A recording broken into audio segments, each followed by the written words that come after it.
Таны богино амралтанд зориулж утга уран зохиолын яруу ихшгээр аялуулъя. Та унших хэрэггүй, зүгээр л сонсоорой. Цай уух зур радио нэвтрүүлэг. Сайн бацхан эрхэм мөндөд сонсогчдоо та бүхэндээ өдрийн мэндийг хүргэе. Та бүхний өдийн амралт тань аятгатай сайхан өнгөрч байна уу? Их Монгол радио таны цайны хачир болгож цай уух зур утга уран зохиолын цаг нэвтрүүлгээ өргөн барьдаг байгаа. Бид энэ хүн нэвтрүүлгээр их хүн бодит амьдралаас сэтгүүлсэн хайрын туучийг цувралаар хүргэж байгаа. Ингээд энэ хүү туучийн 91-р хэсгийг та бүхэндээ эфирээс шууд хүргье. Хамтдаа байгаарай.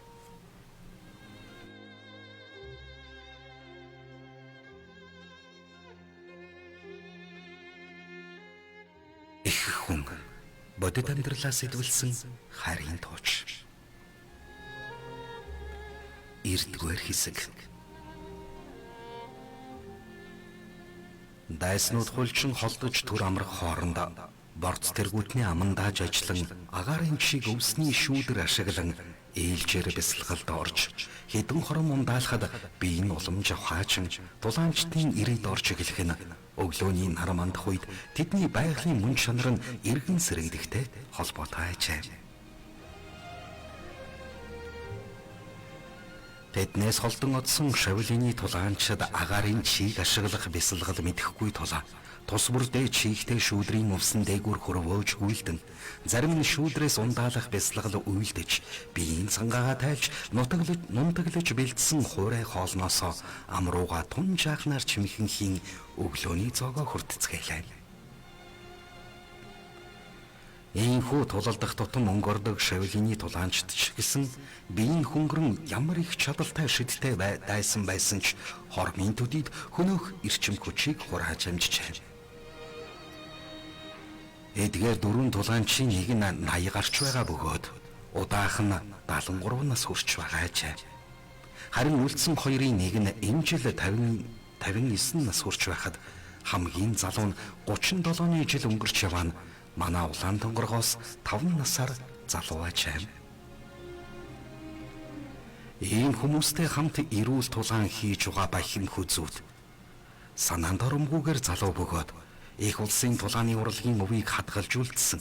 Өсөж яваа Дайчин Баатар эрийн анхны жил буюу 13 нас хүрч яваа хүүхэд гэхэд дэндүү итгэнгүй агаад эднэрийн аль нэгэн ч дагууламгүй хурд хүч, авиас чадал, нууц эрдэмүүдтэй байгаа нь Монгол улс урт хугацаанд хүчрэх хэвээр үлдсэний бас нэг нууцуудын нэг гэлтэй. Бахим хүзүүд хүүгийн багш одоо улам л нууц байдалд оршихагаад байгаа эсэг нь тодорхойгүй болж алсын чандад хормын төдийд очих гүн бясалгал үлдэн суухад заримдаа жилэнг рүү юу ч идэж уухгүй дотор эрэхтэн зусаа эргэлдүүлэн өөрийн биед байгаа бичил хэрэгтэй бичил биет элементүүдийг нэг бүрчлэн тоолох нь холгүй нууц эрдэмт суралцсаар байгаа билээ. Нэрүүн жужааны үеэс одоо хүртэл амьдарч байгаа агуу их гүн бясалгагч багш нар байдаг гих авч яг бодтор ямар ч хүндэтнийг өөрийн нүдээр одоо хүртэл хараагүй билээ. Ийхүү тулалдааны бэлэн байдал шилжсэн хоёр тал нэг нэгэн рүүгээ хормын төдий довтлон ирж газрын тихий дунд уулзцаан шууд тулалдаж эхэллээ. Урдын төлөвлөгөө биелээгүй тул дахин дайрах, тулалдах тодорхой тусгай арга зал аль алин талд нь боловсруулсангүйгээр үл барам бушуухан тулааныг дуусгахыг хүсэж байлаа. Гэтэл энэ үед уулнаас нэгэн морьтон "Хай! Хүн! Юу болж байна?" гэсээр давхин ирэх харагдах бөгөөд бахим хүзүүд тулааны симхийг ашиглан ажиглавал 8 алд суран бугуул имэйл дээрээ тавшруулан тавьсан нь хамгийн түрүүнд нүдэнд буулаа. Ухаан жолоогүй тулалдах улаан тонгор руу дохиогч намайг яваад эртэл тисч байгаарай гэд газар товчлон гүйж урдаас нь очиход ийм хурдан хүн үзээгүй адуучин айсандаа буцаж давхих гэтэл араас нь дуудаж "Хүлээж аваарай ах минь. Таны тусламж бидэнд хэрэгтэй байна" гэж хашгирчээ. Алдуул малаа хайн алсын уулын оройд дуран татаж суусан малчин яриг Хэсэг хүмүүс тоос бужигнолдуулан хоёр талаас ирээд адуу мал барьж байгаа юм шиг шороо босгон байхыг харж хаад очиж байдлыг мэдий байц. Гэтэл ийм явдал болж үхтлээ айсан ч хүүгийн бачимтан хашгирахыг сонсоод жолоогоо эргүүлэн буцаж иржээ.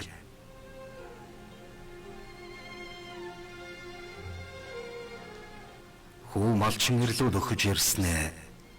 Аха, бид энд тусгай даалгавар биелүүлж байна. Тэр харж байна уу? Хар хувцастай манаа нутгийн гүн рүү нэвтэрч яваад дайсны тагнуулчд. Тэд юр дийлдэхгүй байна хаа. Тийм учраас надад тусалж энэ шар бугуулаа төрөөгөөч. Таны мөр бугуулт хэрвэ? Гэхэд гайхаш алдарч сандран юу ч ойлгоогүй малчин нэр юмч хэлсэнгүй морноосоо шууд буугаад чи энэ морьтой аваад яв. Ах нь бас туслалцоо. Гэхэд хүү та хэрэггүй ах минь. Эднэр болоод бид нэр тусгай бэлтгэлтэй хүмүүс. Та оролцвол хормын төдийд л амиа алдна. Түүний оронд тийш алхаад холхон явж тэр уулын оройд гараад дуран татаад биднийг ажиглаад сууж угаарай. Гэхэд малчин ир илүү дутуу юм асуусангүй шуудал хэрэг зоргоо сайн бүтээгээрээ дөөмин. Муса самурануудыг устгаад өгөөрэй. Миний морь намхан ч гэсэн их чадалтай. Энэ нутгийн хамгийн хурдан хүлэг юм шүү. Бугуйланд бол налаад л үгэл ингэж товч өгөөд тодорхой хэлчгээд алхаад явчихжээ. Хүү морон дээр усран мордоод шууд дайрахад Шавлины тулаанчдын хоёр нь улаан тунгаргийг орхин шууд дүүлээд ирлээ.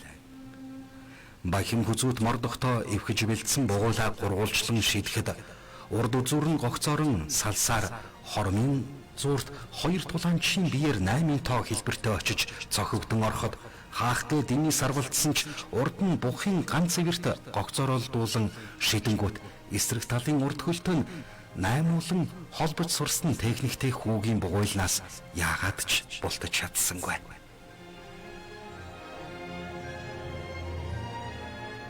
Нэг нь бүсэлхийгээрээ нөгөөх нь бугуйл ормогц огцом дээш дүүлэн үсрэхтэй хоёр хөлнийхөө шилбэр ороогдон тэглэж унах хооронд бугуйлын үзүүрч шангараад ирмэгц чүү гэж морой давран газар дээгүр амь тэмцүүлэн чирч тоос манархан давглаа.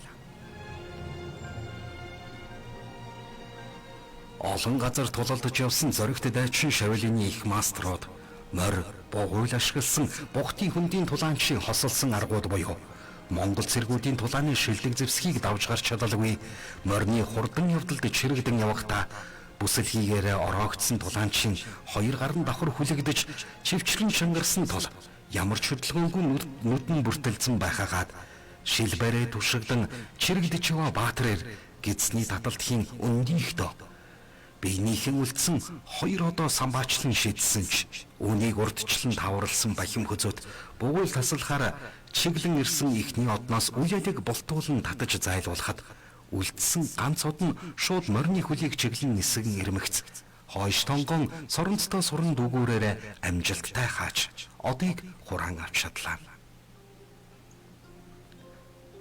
Ямар ч найдваргүй болсон хоёр тулаанч хагас бээр газарт чирэгдэн явахдаа баян бүзүүтийн тооцоолж дайруулсан хаднаас хид хідэн удаа болцсон ч чивчрэн шангарах бугуйлны улмаас цус нь хаагдан үе мэдээ алдахта дариг толгоогоо хаданд хаг зохиулан сая нэг юм ээлж дараалан өгтлийн унцгаахад баян бүзүүт морьтойгоо бугуйлтайгаа элдэн байж аюулт дайсныг устгаж аюулгүй болгож чадсан дан бат итгэлээ.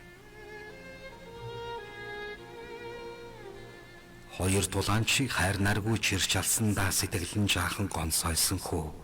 Морныхон жолоог татахтаа. Чамай гарцаагүй алхаар шийдэж улаар нь дайрах дайсныг хайрлах юм бол үхэл рүүгээ өөрөө алхаад орж байна гэсэн үг. Тиймээс гарцаагүй тулалдаанд орохдоо хайрлах гэдэг зүйлийг зүрх сэтгэлээс нь авч хаях хэрэгтэй гэж багаас нь сургамжлан хэлж сэтгэлийн хад суулгаж өгсөн багшийнхаа үгээр халахвч хийн сэтгэлэн онголгож нөгөө тээгүүр доо ямны даргын өгсөн тушаалын дагуу их орныхон газар нутаг хөрс шорог хамгаалan шууд алах гэдэг даалгаврыг гүйцэтгэх хэрэгтэй. Эстигвэл тэд амьд үлдснээр манай улсын тусгаар тогтнолд аюул зануул учруулах болно гэснийг хатуу мөрдлөг болгосон нь энэ ачаа.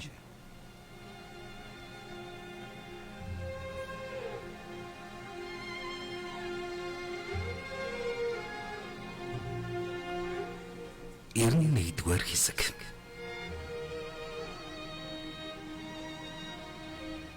Эвлийн үрийн даргын гэрт цай амсч хаад гэр рүүгээ яран баян хүзүүд яваад өгөхөд дарга хүүхэн түүнийг гаргаж өгөн гараас нь атгаад наадныг юма дагуулад явахгүй мó яршигтай гэдэг нь ингэхэд их дотноор гараа атгуулсан залууд хүүхэд насны дурсамж сэргэн сайхан байсан ч гэсэн тэр нэгэн явдлыг бодоод гараа татаж авснаа. За найз нь явлаа. Цаадах чинь өөрөө мэднэ үсттэй. Сэтгэл санаа нь хямраад хэцүү л байгаа бах. Танаа тоонод явахгүй бол хэр хөдөө явж байгаа дахиад юмнаас цоцож байгаад мэдрэл мутаа болчихж мэдхэл хүн шүү. Ингэж хэлэхэд хүүхэн чимхэлсэнгүй. Баяртай. Сайн яваарай. Ингэж хэд тэгсхийгээд орчаал. Баян хүзүүдийн хэлсэн ёсоор хоовон хөх явах шинжгүй суугаад байхаар нь зүүн талаар ор засаж өглөө. Эдний тоног тааруулж байгаадаа ихэд сэтгэл хангалуун эргэж хөрвөн баян хүзүүдийн тэр нэг явдал санаанаас нь юр салж өгөхгүй байлаа.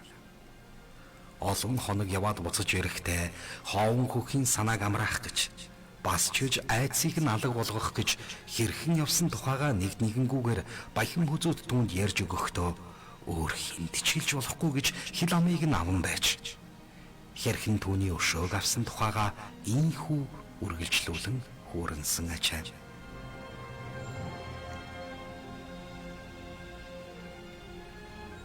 Морин дээрээс бууж хэрмэх зах дуу гурав дээрэмчний чансааг үзэх гээд баян хүзүүдхүү ээлж дараалан даалгавар үүсгэж. За гар дээрээ сунаагаад ингэж хэлээд өөрөө манлайлан хийж эхлэхэд 55 хүрээд том ах нь газар тунаж 70 хүрээд дундах нь унахад төд удалгүй 89 хүрсэндээ эргэх гээд багдуун хамраараа газарт шоргон унлаа. Баян бүзүүд үргэлжлүүлэн сунаасаар 500 гэж тоолсноо. Гар дээрээ огцом түлхэл 5 дээш 5 дохоо орчим хөөрснөө 2 хөл дээрээ 5 хийтэл буухад түүнийг мөдөд дуусахгүй нэ гэж зогссон 3 гайхснаа. Гүн чинь хүмүүн үү? Ямар их бэр чадал. Ямар их тэсвэр тичвэр вэ? Ингэх шиг ширтэх ачаа. Тэгснэ. Багад хийрэ. Ингээд эзний дадал үргэлжлүүлэн хийхэд багдуун 45 гээд босож чадахгүй шурган унаж харин хоёр ах нь 85, 86 гээд ээлж дараалан патхийн нуруугаараа газар алгадах сонсогдлоо. Баян хүзүүдэд энэ мэт дасгалууд юу ч биш бөгөөд амьсгалаа 100% хайрлан булчин ганцуллаж ээлжлэн амраагаад хийхэд 10-20 мянга татах бол юу ч биш боловч 1000 хүргээд тэгсгээд болов. Учир нь хэд их хийвэл бөксний арьс нь хологчих гээд байдаг тул дулаанч хүмүүсийн хамгийн том зовлон юм аа. Хүүг яаж хийгээд байгааг ойлгохоо байсан гурав ухаан алдадлаа айж одоо ирэх шийтгэлж аюул болох юм даа ингэж бодхоос нурууных нь хүйтэн хөлс гарч байлаа. Дасгалан дуусгаад далимтан биенийхэн жилийг сайн гаргаад авсан баян бүзүүдхөө хөмсгөө зангидаж та нарыг би зогс гэж хэлсэн билүү? Залхуурхаас цаашгүй арчаагүй юмнууд дагаад хийхгүй өөрсдөө амралт өгөөд амар хэлбэрлэн бодоод суусгаж байна. Ингэснэ. Ийм юм хийж чадахгүй байж. Та хэрхэн надад шав орох вүлээ дээ? Ингэж баг дөрөв нь харснаа. Хэрэг хүсэж байвал энэ хоёр тасгалыг нэг амьсгахаар тус бүр 200 удаа хийдэг болчихоо. Ирэх жилийн энэ өдөр манай суманд намайг сургалаад хүрээд ир. Тэгвэл таныг шалгаж үзээд шаваа болгох хэсгээ шийдэх болно. Ингэж ойртон хэллээ. Та гурав чинь над руу ирэхдээ морьтой ирсэн биз дээ. Хаана вэ тэр морьт? Аваад ир. Ингээд том ахыг нь явууллаа. Үлдсэн хоёрыг нь дагуулan ууланд өгсөж модны хурай мөчөр түлгэж байхдаа өөрөө түр хүлээх завсраа бэлтгэлээ үргэлжлүүлэн хийхдээ ургаа моднуудыг ашиглан завсар зайгаар нь орж гарan ганц хоёр амьсгалын дасгалыг туршиж үзээд энэ цайхан ой модтой тол агаар дах хүчил төрөгч илүү сайн юм байна. Хамаагүй хөдлүүл цагуурын өөрчлөлтөөр уушгинд ачааллах хамаагүй үүсэх магадлалтай тул болгоомжлох нь зүйтэй гэж бодоод хөдөлгөөний хэмээ удаашруулан нэгэн хэмээр боловч угсраа довтлох цохилтууд эсрэг талаас ирэх цохилтуудыг хүлээж авахтаа суллах булчингууд цохилтын бай болох хуурмаг булчин гэдэл бүгдийг нь нэг бүрчлэн амандаа өглөн давтахтаа дуртай наргагүй шилжин наас цааш зугуухан хөдлөх нь дулаан чүний биеийн байнгын бэлтгэл өгүүлж байдгийг харуулж байлаа. Төвнийг ийхүү бэлтгэл хийж байгааг мордыг хөдлөн ирж яваа том охин харж хаад. Гэмэн жаахан хөвгчг мөртлөө хөл гарн төмөр шиг хатуу ямар гээчин аратаа шиг залуу вэ гэж өөрийн ирэхгүй сүртэн. Энэ момент хизээ дасгалаа хийж дуусах юм бол тоо ингэж бодон азан тал түүнийг араас нь ирж байгаа хөлийн чимээгээр аль хэдийн сонссон бахим хүзүүд цааш харсан чигээрээ гараараа даллан 50 алхмын цаана байгаа түүнийг дуутахад гүнч нартаа нүдтэй юм бах та гайхалчин гэж бодсоор эмээнгүй дөхөн очлоо. Мордуудаа бүгдийг нь нааш нь дөхүүлж ирчихэд та бошуухан яваад хуурай мод түгээ дээр хурдал гэхэд хэсэг тавширсан том ах нь хэлэх байх үгээ олж ядах юм байх та гэ залуу наян та ийм их мотор чухам яах гэж байгаа байлаа гэж долгонон манжилахад залуу хүүгийн дургу ихэд хөрч танд дуугарах хэрэг байхгүй хурдан яваад аль болох ихийг дүүжир хүмбэр 3 удаа өөрийн дагч нэгээрээ энд авч ирнэ шүү ингээд та шуурын сураараа нуруур нь зөөлхөн ороолгоход яа гэж сүр бадруулан за химэн айсандаа бушуухан гүйж нэг морныхон цулбуурыг тайлан аваад бусад мордтой жолоогоор нь холбож үлдээгээд хоёр дүүгийнхэн хойноос явахтаа ямар газрын босоо орлонтод харчих нэг вэ гэсэн аятай хурдан харахгүйгүйгээд алга боллоо.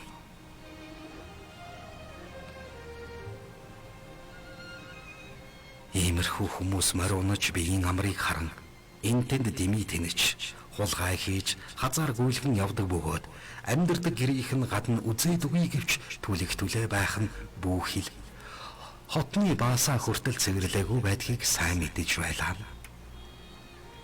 Ийхүү усны урсгал нэгэн чигд амьсгалан хөдөлгөөнөө үргэлжлүүлэн байтал ах дугуйруу тэмээний тэн хэртэй хуурай мод тус тустай үрээд хөлс баасаа цуулж ихэд ялархсан байдалтай хурж ирцгээлээ. Бахим хүзүүтхүү бугуул дэлгэн тавиад заах нар энэ тавиад байгаарай гэж тушаахын зэрэгцээ. Юмыг яаж мэдв? Эдний гинтээ хэрэг гарч магаад гэж сэрэмжлэн урдчлан сануулах байдлаар ялдаг янзын зал хэрэггүй шүү. Би та нарыг алгандаа харж байгаа шүү гэж гараа үзүүлэн дахиад яг энэ шгийг түүгээд аваад ир гэж хэлээд хөөж явууллаа. Ах дугуйруу эсэргүүцхээр ам нээх гэтэл дээрх далгуурыг өчгөөл шууд асгалаа хийгээд эхлэхийг харсан тул айсандаа үг дуугүй гүйлдэн холдцоолоо. Нэлээд алсхан хоолдож бахим хүзүүд хүүгээс нуугдангаа томхон хадны цаагуур төр зогсож одоо яах вэ? Яаж нэг юм асалах вэ? Нөт хамуу шиг наалтчихад биднийгээ зоогоод байж байх дуртай. Ам цангаад хадж өгөх нь шүү. Чулуугаар толгойг нь гиндүүлж байгаа ах цохол алчих. Яах вэ? Гэхэд баг дүүнэрс эсэргүүцэж үгүй дээ ах нар минь яаж хийж байгаад энэ бэрхшээлийг дуугууд авч гараад дараа нь би энэ хүүхдэд шав орно. Тэр үе тулааныг сайтар эзэмшээд авах тул хэнийг ч дээрлэхэж болно шүү дээ гэж хэлэх нь арай ухаалаг сонсогдох бөгөөд алсыг харсан хэрэг байлаа. Эднэрийг ийхүү ярьж байхад шивнэгтүүдийн чимээг алсын газраас сонсож чаддаг бахим хөзүүд ямар ч чимээ анир гаргалгүй үүсээр хатан дээр сэв хийтэл үсрэн буухад тэд юу ч сонсохгүйгээр үл барам цааш нь яриагаа үргэлжлүүлэн энэ хүүхэд яг хаанаас гараад ирвэ?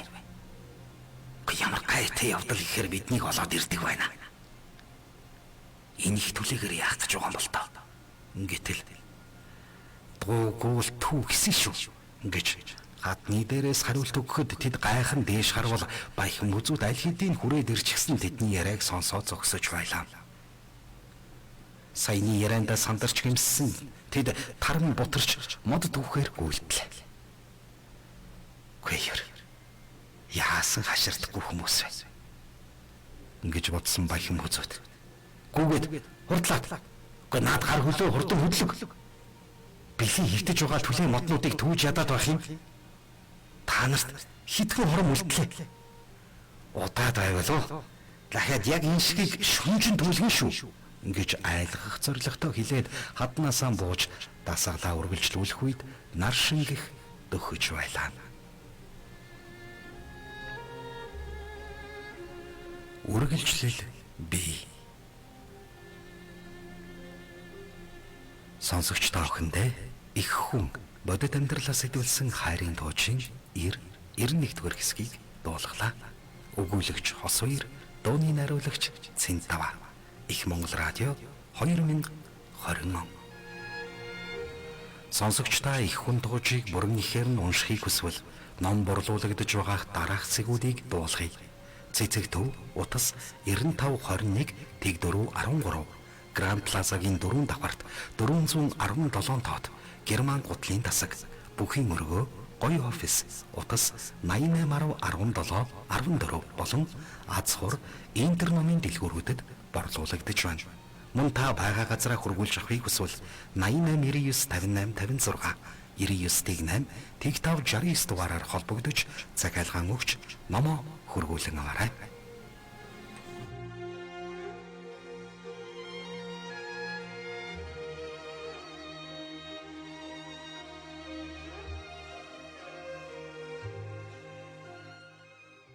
Сонсогч та өдрийн цагаа уучгаад төрч чулуу ажилласаа хүндэрэн амарцсан уу?